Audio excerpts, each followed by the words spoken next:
Gina, this is the day. This is the day for wearing the get out stuff. How many of these stocks do you think still have room to run, and how many have already priced in the reopening? Well, I think there's actually still quite a lot of room to run. I think the place where you have to question is where the business model is changing. So things like Cinemark and AMC are questionable. But if you look even between those two, AMC diluted its shareholders. They have much higher prices. I think if you had to bet, you'd pick Cinemark. But Live Nation is still one that's got a lot of room to run. How much room? Walk us through that, Gina, with people wondering, especially after today's move. Well, Live Nation is obviously showing really strong earnings. Obviously, there's this pent-up demand for any sort of entertainment that doesn't happen on a small screen. And so live entertainment is really kind of where people are going.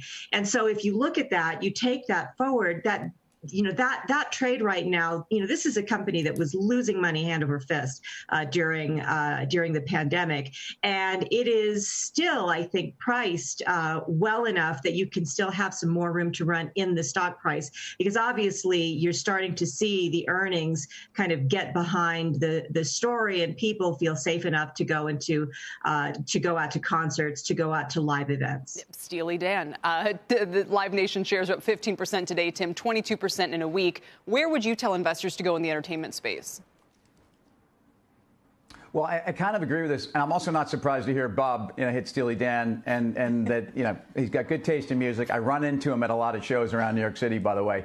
And Live Nation is 22, 23 times forward EV/EBITDA. Not terribly expensive on a historical basis. The key here is not just that, the reunion tour kicks into high gear next year, especially as I think the global markets open up, but the on-site spending means that the margins here, and the margins, look, all of the concessions in these places are enormous.